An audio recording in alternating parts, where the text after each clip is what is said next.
খবরদার আইন নিজের হাতে তুলে নেবেন না। তেমন খুব বেদনাদায়ক সংলাপ।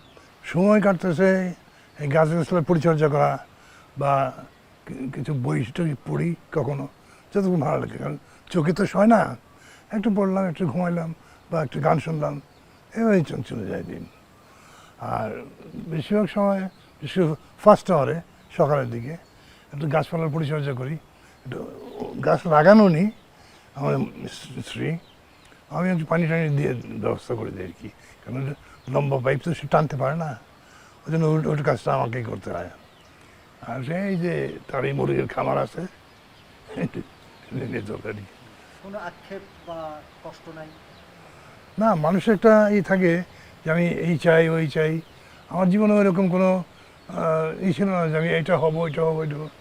খালি দুটো ছিল যে আমি একটা ভালো শিল্পী হতে চাই, সেখানে পারিনি, ফেল করছি। তারপরে লাস্ট চেষ্টা করলাম যে যদি অন্তত মানুষ তো হওয়ার চেষ্টা করি, কিন্তু মানুষের যে ক্রাইটেরিয়া দেখলাম সেটা সম্ভব না। সেটা মনে হলো যে আমি আর মানুষ হতে পারবো না, এই হাফ মানে ফিজিক্যালি মানুষ আছে আর কি। একটা প্রবাদ আছে, a man by nature who is not a member of the society is other god or beast. তো গড তোর প্রশ্নই আসে না, এইভাবে চলছে আর কি। আর চাওয়া পাওয়ার মধ্যে যেহেতু আমার কোনো চাওয়াই ছিল না, শুধু যা পেয়েছি এটাই যথেষ্ট।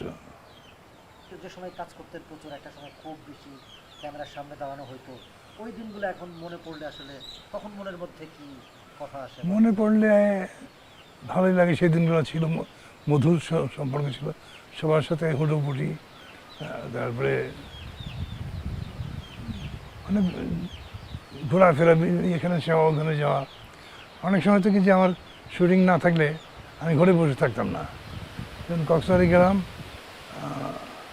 মনার খোকানের এক ছবিতে, সেখানে আমার কাজ নেই, আমি ঘরে বসে কী করবো? আমি খোকন ভাই, আমি কি আপনার সঙ্গে যেতে পারবো? আপনি শুধু শুধু কষ্ট করবেন, আমরা কোথায় যাবো কেউ? আমি চলেন না যাই, অ্যাডভেঞ্চারও হবে। তো টিমের সাথে গেলাম, সেই পাহাড়ের অনেক অত্যধিক উপরে, যেখানে আজকে যাওয়া সম্ভব নয়, সে পর্যন্ত গেলাম।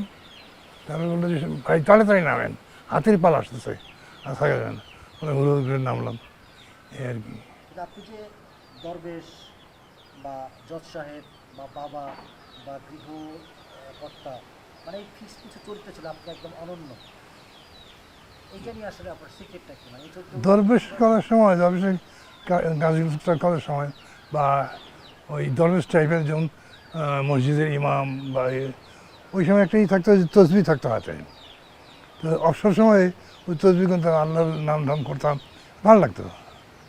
আর জজ সাহেব হলো শুধু বসে থাকা, মানে আর কিছু করার নাই তো লোকটার, এই বসে অর্ডার অর্ডার অর্ডার। আর সবচেয়ে খারাপ লাগতো, খবরদার আইন নিজের হাতে তুলে নেবেন না। তেমন খুব বেদনাদায়ক সংলাপ। একটা পুলিশ অফিসার একটা কি খবরদার আইন নিজের হাতে তুলে নেবেন না, এই সংলাপটা বেশ কয়েকবার বলছি পুলিশ অফিসার হিসেবে।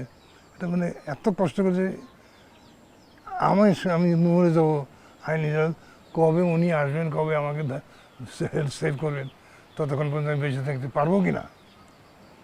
এই হ্যাঁ, দরবেশে একটা চুন ছবিতে যেন আকাশ থেকে নেমে আসলাম, ছবিটার নাম মনে নেই, ভালো লেগেছে ছবিটা।